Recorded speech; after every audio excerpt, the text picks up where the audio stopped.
Next one. So after recent alcohol intake. So again, you don't necessarily see that very often in a clinic, but you will see that if you do massage in certain places. Like I did massage at the Blues Festival in Byron Bay when I used to work up there, and you get drunk people coming in for a massage and that sort of thing.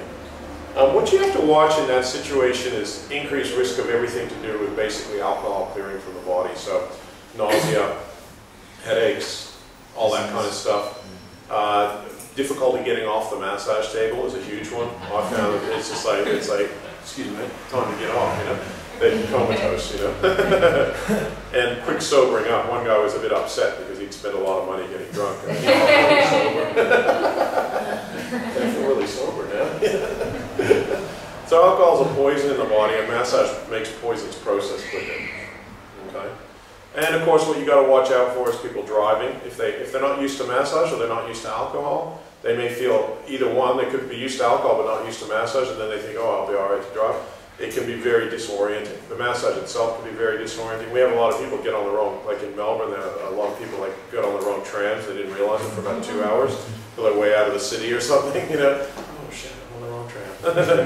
So massage, you can feel quite out of it after a good massage anyway, and if you combine that with alcohol, it can be very dangerous for driving. All right, so that's pretty much our contraindications. When we look at cautions, we look at a few different things, like one of them is osteoporosis. All right, osteoporosis is where it usually occurs in older people, but it can occur in young people, where the bone density becomes sponge-like. Okay, so normally a person's bones are quite solid, but in osteoporosis they can get spongy. In other words, where they get little holes in them. So it makes them very brittle, and they can break very easily.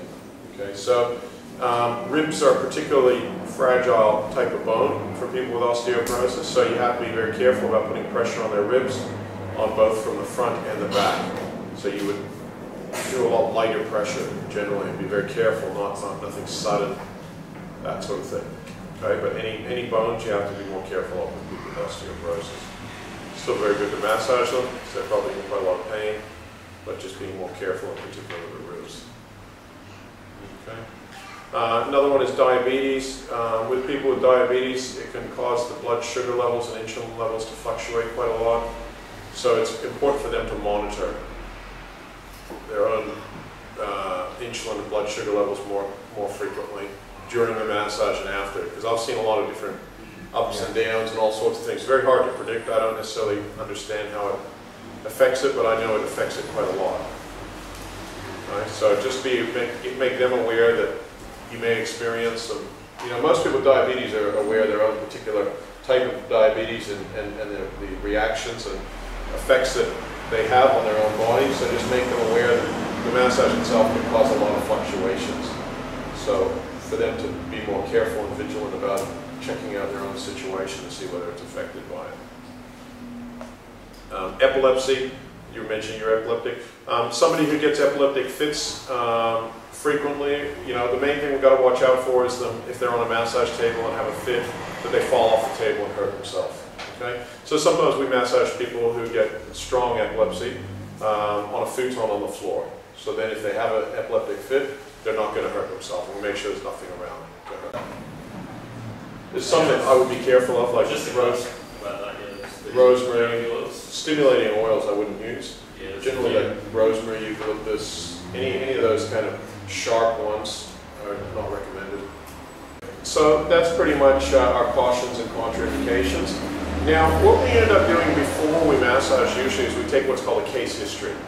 Okay, Joe, would you mind grabbing a bunch of case history forms? If there's hopefully there'll be enough there in the clinic. Pass them out.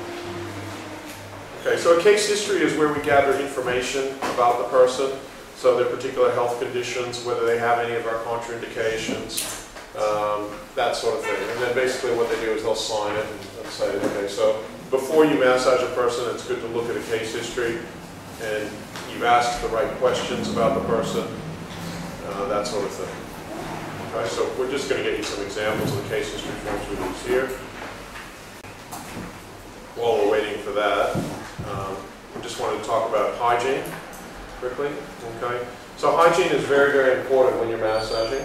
Okay, so one of the most important things when we talk about hygiene is having clean hands. Okay, So clean hands, so it's very important to wash your hands both before and after a treatment. Some people wash their hands during a treatment after they've worked on somebody's feet as well. I tend to, usually when I'm massaging people, I'll massage their feet through a towel. There's other ways that can be done where people have a foot bath before a massage as well.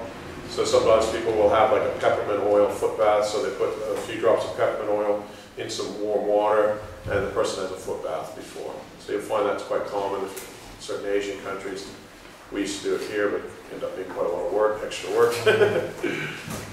Sometimes it's not a bad idea at all.